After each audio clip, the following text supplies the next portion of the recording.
All right, listen up, people. The only way the workplace can become toxic, listen, the only way the workplace can become toxic is unless the manager is toxic.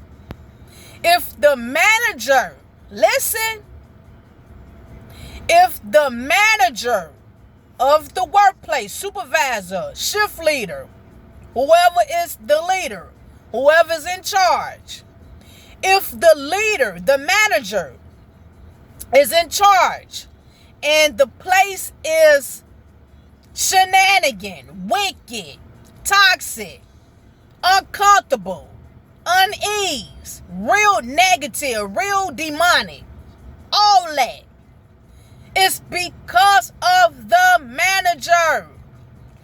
Period. Let me explain.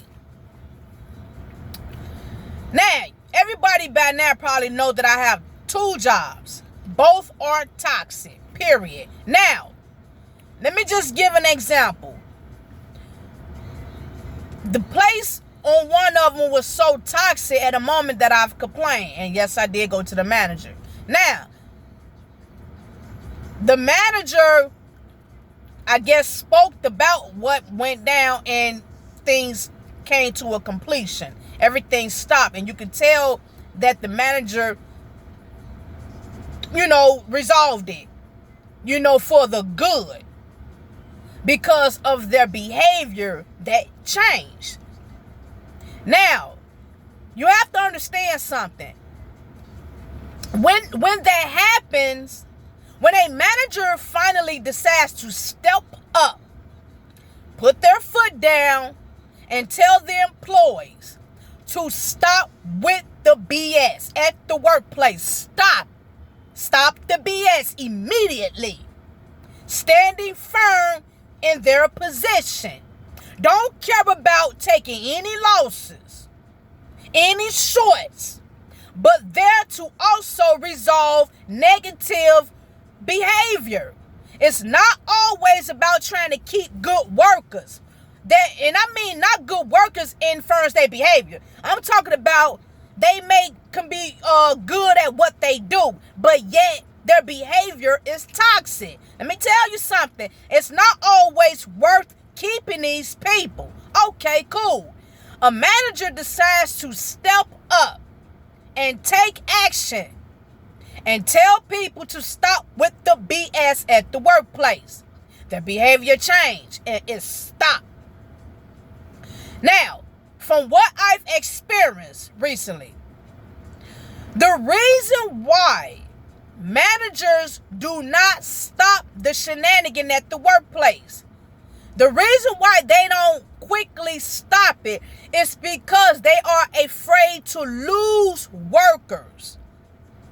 They are afraid to lose the workers. Now, this is crazy because you like, okay, well, what about those who are not about the drama, who always quit the job because of the negative? They're losing them. You see what I'm saying? And see, this is where Satan comes. This is a satanic decision. That's what I'm trying to tell y'all. I'm trying to break it down to the best of my ability, man. So the thing is, they make the wrong decision by not stopping the BS because they're afraid that they may lose these people. Why? Because the people that's about the drama, once the manager or the head discipline them like little kids that needs to be disciplined, once they're disciplined and they know that they can't have their way with, acting like little toddlers at the workplace because they don't like somebody. They feed off on drama. They love when somebody is being nitpicked at or bullied or whatever because these people are miserable. And that's how they feed. That's how they eat. That's how their spirit is nourished at the workplace. They love drama. Now, when the manager stops it, they get mad.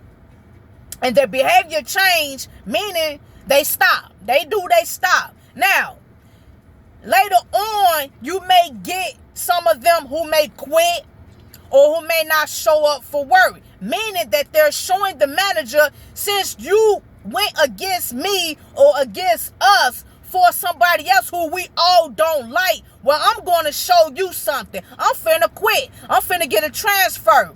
I'm not coming in. See, that's proof in the pudding that they're not loyal workers. When you stop the shenanigan, they get in their feelings because they are not there for work. They are there for BS. That's how they feed.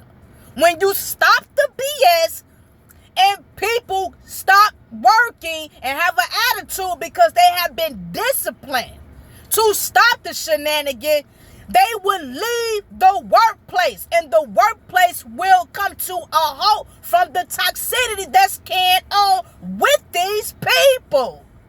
And the reason why the toxic don't stop is because the managers don't tell them to stop. And since the manager don't tell them to stop, they are fed here, and that's why they continue on staying at the workplace with this negativity, because they are not being told to stop. It's like they're being permitted to continue on with the toxic behavior. You see what I'm saying? But once you stop the shenanigan, once you don't favor them, then they will say, well, I don't belong here anymore. We can't continue on picking on people. We can't continue being defocused and doing what we want to do, sitting on our butts, eating, gossiping, stealing, walking around.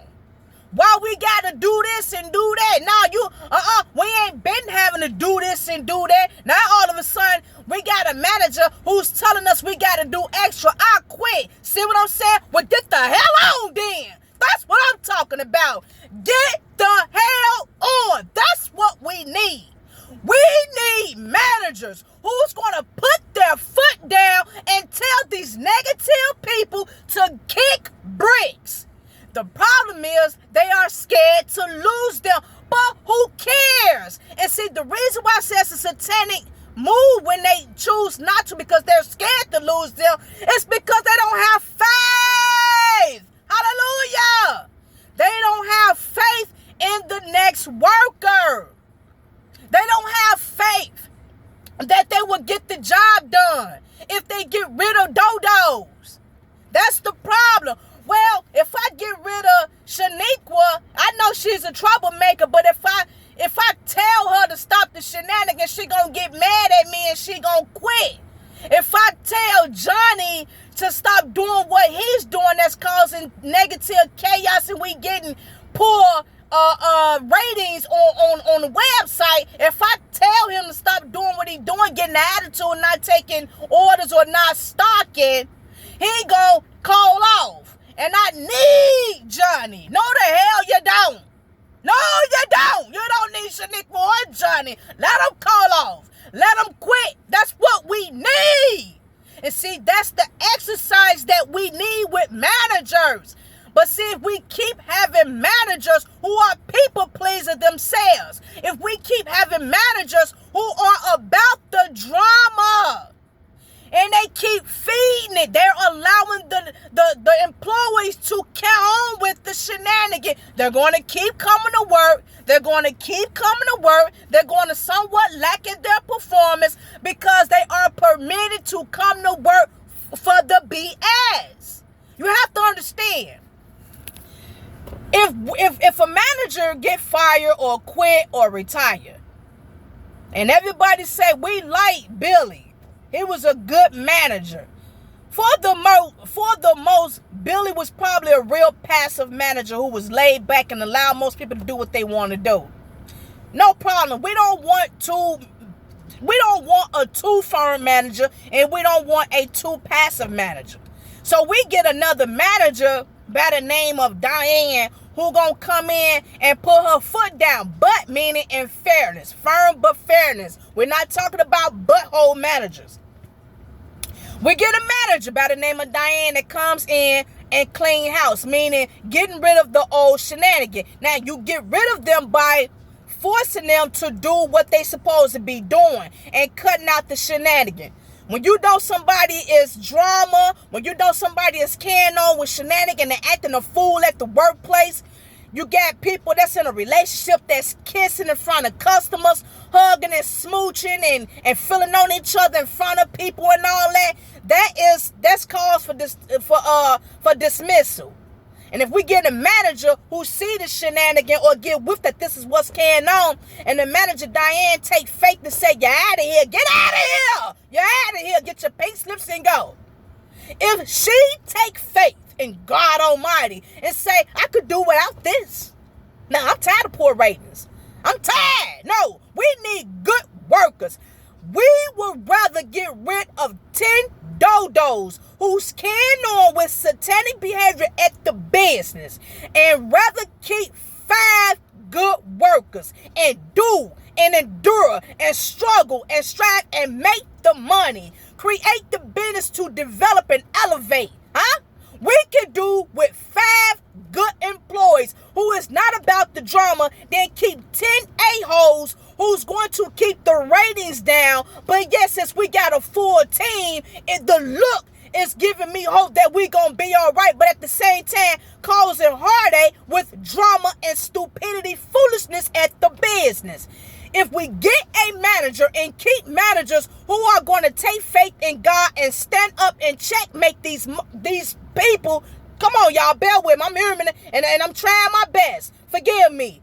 If we have managers who's going to be like, stop the shenanigan, come up there, stop the shenanigan, and they poop and pout like toddlers.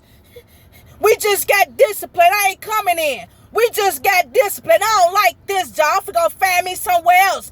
You're doing your job. You just done the right thing.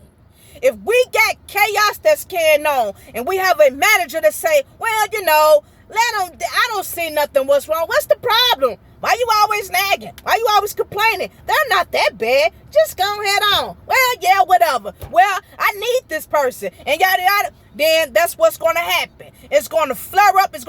Somebody may get shot. Somebody may have a fight. You have to understand this, people.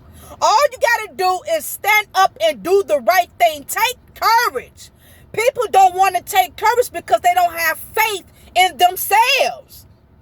They don't have faith as leaders that if they stand up to dodo bully employees, that they're going to get nitpicked and so what? You're the leader. You are the leader. Why are you worried about if Tiffany may get mad at you? The hell with Tiffany. She ain't the boss. Tiffany ain't running nothing but her mouth. Damien ain't running nothing but his mouth. You cannot, as a manager, keep letting co-workers and employees tell you what to do. Tell you how you should run it. Keeping up drama and carrying on. But yet these same dodos is not willing to go all the way out on the limb to help out who just left as a good worker. Who left and got tired of the shenanigan. If I leave, who gonna take my spot? Who gonna push? Who gonna pull? If I get tired of the shenanigan, who is going to step up? Well, I need somebody. If you leave, I'm gonna need. No, get Pookie, who keep gossiping. Get Ray, who keeps smooching over there with Stepin. Get Tiffany, who keep rolling her eyes and tippity tap tap. Go get all of those who you favor and tell them to step up, since KK left due to the shenanigan that's permitted to carry on at the workplace. Get one of them to take my place. Well, they not gonna do it. They can't do it. They don't want to do it. Well, how dare you? How dare we? You'd rather make someone feel like they want to be pushed all the way to the edge because of your negative satisfaction. I told y'all, these people can't eat, sleep, and crap unless they are fed with drama. And we're talking about 40s plus. This don't make no doggone sense.